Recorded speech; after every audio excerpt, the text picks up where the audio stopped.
ఆడపిల్లల సంరక్షణ బాధ్యత ముందస్తుగా నేబర్హుడ్ వాచ్ ఉండాలి, కొంత నేబర్హుడ్ పోలీసింగ్ కొంత ఉండాలి.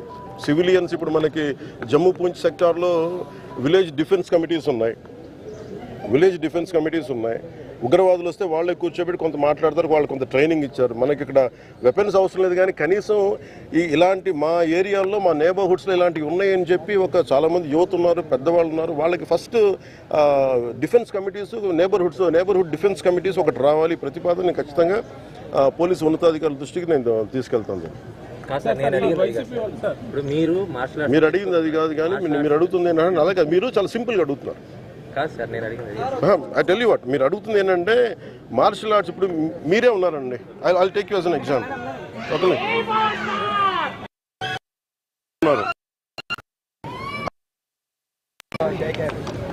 Okay, come out of it.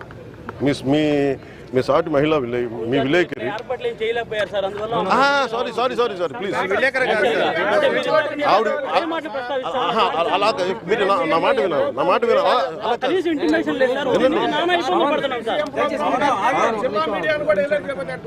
వినండి, ఇది అలాగే ఇది బేసిక్ అక్కడ ప్రోగ్రామ్. నేనేమనుకుంటాం అక్కడికి వచ్చి చేసుకుంటాం. యాక్చువల్ ప్రెస్ మీట్ నేను కాల్ ఫర్ చేస్తే just you have all the right.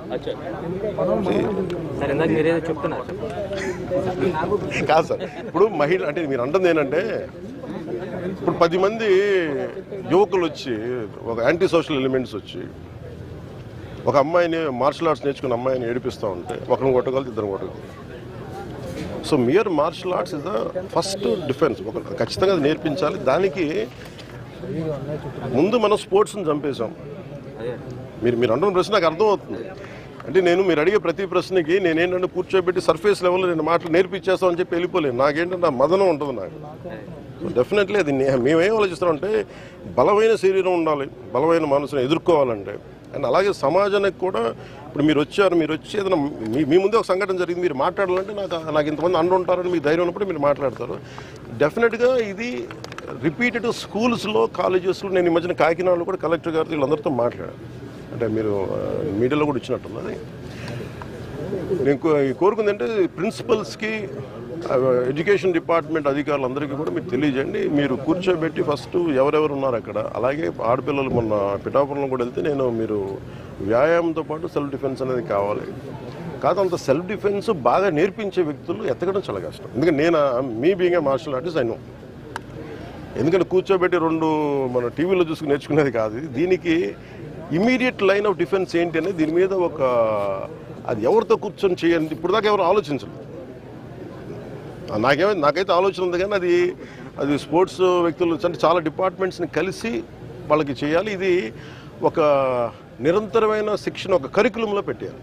మీ కోరిక అది అంతే కదా.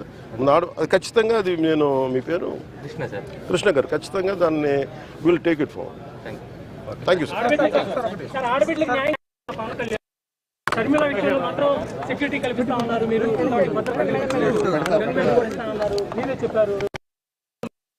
అలాగే నాకు తెలియదు మీరు ఏ ఛానల్ నేను తెలియదు, కానీ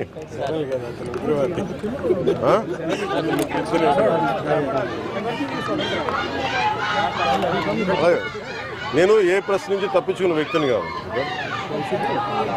మేడం షర్మిలా గారికి సంబంధించి ఆవిడ కాంగ్రెస్ పార్టీ అధ్యక్షురాలు. ఆవిడకి ఎందుకంటే లా అండ్ ఆర్డర్ నా చేతుల్లో లేదు. నేను ప్రతిపాదన పంపగలను. నేను పబ్లిక్గా చెప్పడం అంటేనే ప్రతిపాదన. ఖచ్చితంగా వాళ్ళు అప్లై చేసుకొని ఆ థ్రెట్ అసెస్మెంట్ చేసి ఖచ్చితంగా వాళ్ళకి రాష్ట్ర ప్రభుత్వం కల్పిస్తుందని నేను చూస్తున్నాను. గత 5 సంవత్సరాలుగా క్రైమ్ రేట్ పెరగడానికి ప్రధానమైన కారణం గంజాయి. ఓకే దీంట్లో అరగండి.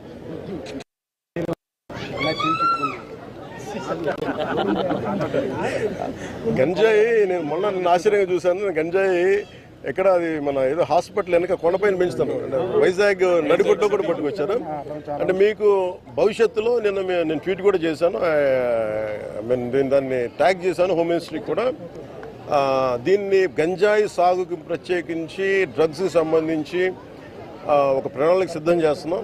దాన్ని ఖచ్చితంగా మాట్లాడతాం. We will handle that. But forest department కంటే కూడా ఎక్కువ రెవెన్యూ ల్యాండ్స్లో ఎక్కువ ఉంది, మోర్ దెన్ రెవెన్యూ ల్యాండ్స్లో దాదాపు ఉంటుంది. అలాగే ఈ మధ్యన జస్ట్ చెప్పి నేను వెళ్ళిపోతాను. గత వైసీపీ నాయకులు, గత ముఖ్యమంత్రి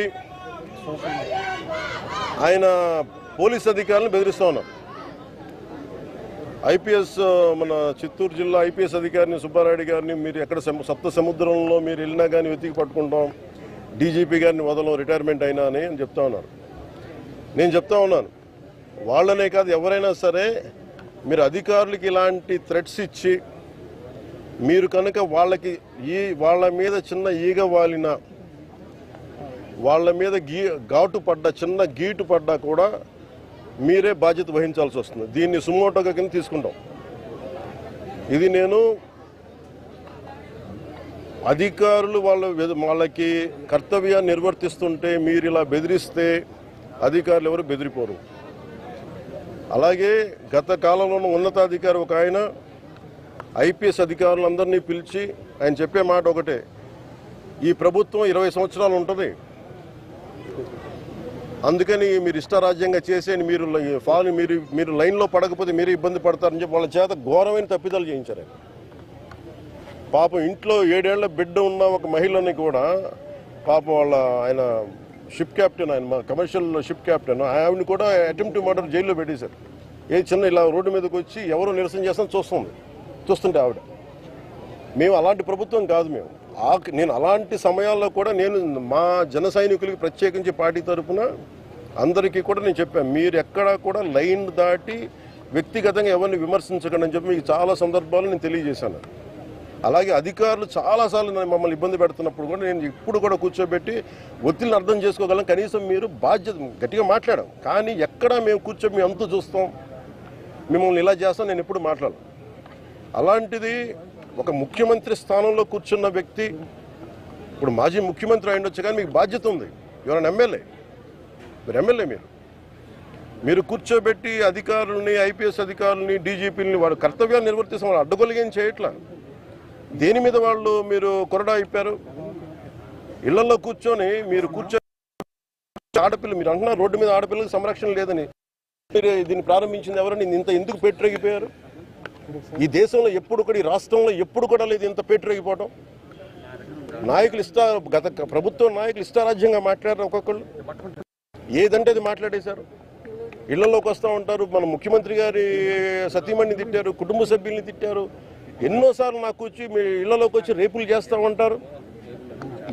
ఇలాంటి మీకు 3 ఏళ్ల బిడ్డల్ని, 5 ఏళ్ల బిడ్డల్ని మీరు రేపులు చేసి ఎందుకు వచ్చేస్తున్నారంటానికి పాలించాల్సిన నాయకులు, అసలు క్రమశిక్షణలో ప్రజాస్వామ్యాన్ని బలంగా తీసుకెళ్లాల్సిన నాయకులు ఇష్టారాజ్యంగా మాట్లాడుతూ ఉంటే కింద క్రిమినల్స్కి ఏమైపోతుంది? మనం తప్పులు చేస్తే పర్లేదు.